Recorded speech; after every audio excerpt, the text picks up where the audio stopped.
Hello, I'm here to talk to you this afternoon about our decision to employ a teacher over the lunchtime period. Whilst I'm talking, some pictures will be scrolling of children participating in some of the activities that we've set up at lunchtime, and we've also put some printed versions out on the table as well.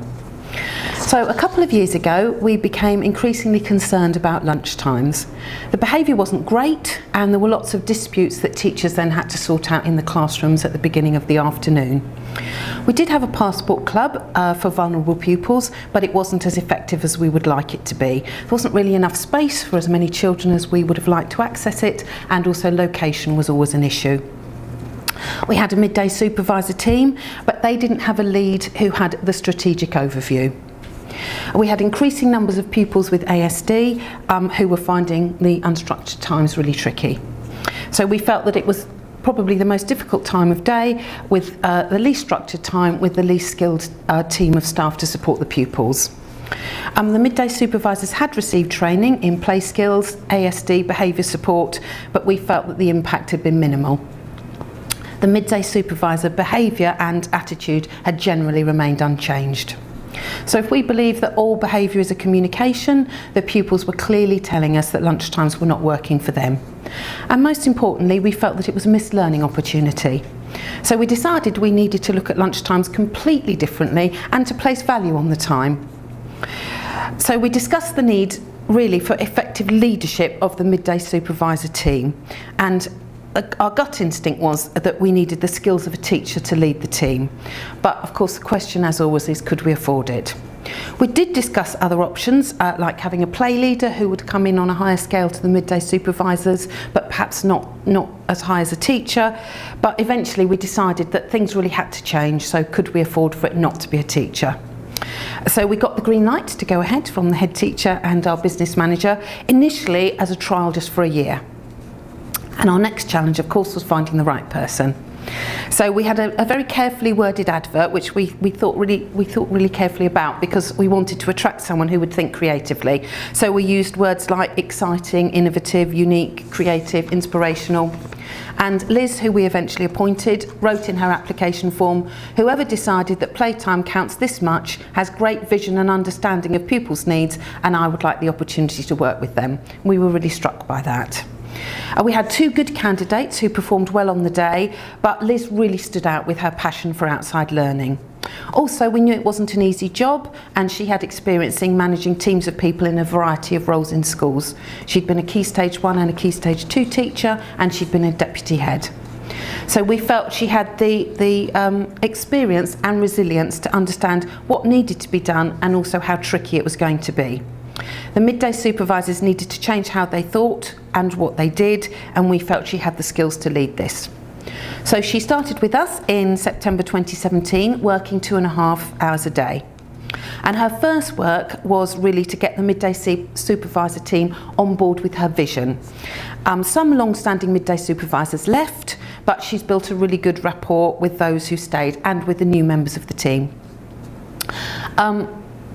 A big part of the job was to get the midday supervisors to play with the children rather than just to patrol, and to help them see that the opportunity to reinforce the school's vision and values. So she began by giving all midday supervisors an orange bag with play equipment to carry around with them. And as well as obviously having the games in it, it was a bit of a visual reminder, you know, this is what you're meant to be doing.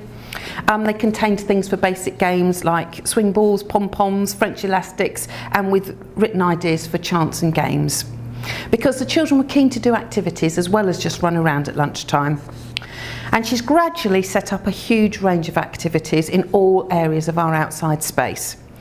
And she's keen for activities which encourage perseverance and determination, for children to be self-directed and led by their imaginations, and to allow them to investigate what would happen if in a huge range of situations.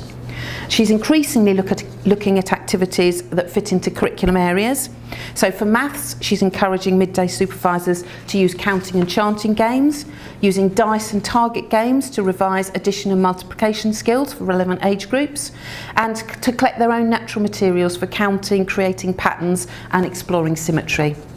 For DT, she's used garden canes cut into 50cm lengths to build pyramids. She's supplied junk modelling to make homes for different creatures or all sorts of imaginative things. Tarpaulins and bits of string or rope have become pirate ships or dens. For science, she's used our forest school area. She's done gardening, where the children have grown vegetables, they've harvested them, brought them inside and cooked them, and then taken them back onto the playground for other children to taste. She's done pond dipping with newts and frog spawn and looking at life cycles.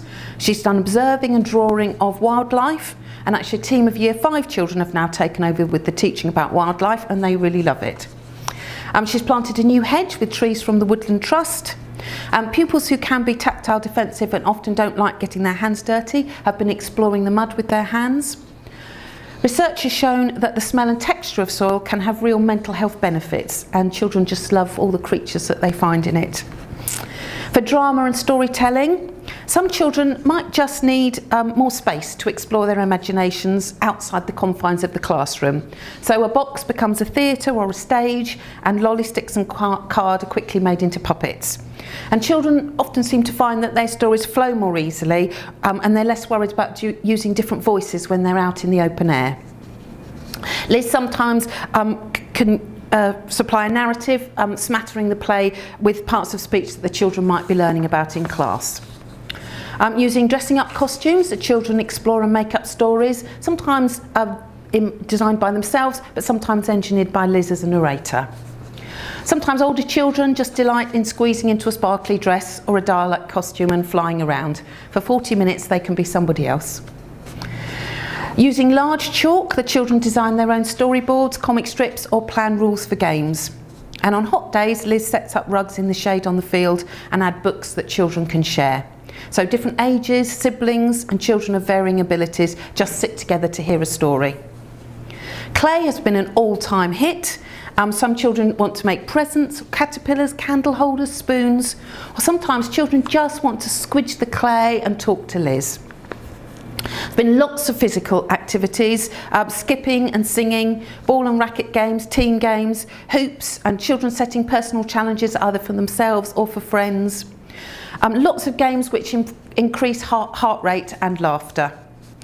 Games which encourage left and right brain work and crossing the midline can be therapeutic for vulnerable pupils who find self-regulation difficult. There have been lots of surprises along the way. As with all teaching, it's the unexpected way that children use different materials which is inspiring.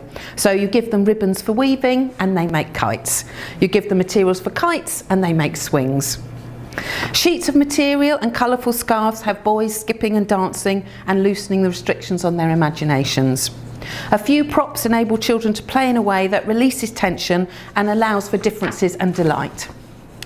Lots of children have asked to run clubs around their areas of interest, so these might include things like football, basketball, colouring, nature, and most surprisingly, reading comprehension. There have been challenges. One was the confidence of the midday supervisors to change their role, because the change of mindset of the midday supervisors has been key to changing lunchtimes. The perception of the children and parents that Liz was a teacher and not a midday supervisor. The weather is always a challenge, because obviously it affects what equipment can go out.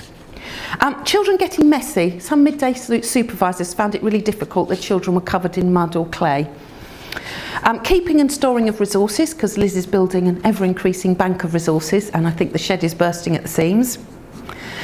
Balls inevitably going over fences into neighbours' gardens, so Liz spent a lot of time asking, can we have our balls back please? Funding for equipment is always a challenge, so Liz spends a lot of time trawling through boot fairs, charity shops and closing down nurseries to replace resources. And we've had a great response from parents at sending in resources following requests in newsletters. Liz keeps a close eye on the forecast and has a variety of activities ready for the perfect weather, things like ice art, windmills, kites and shadow puppets.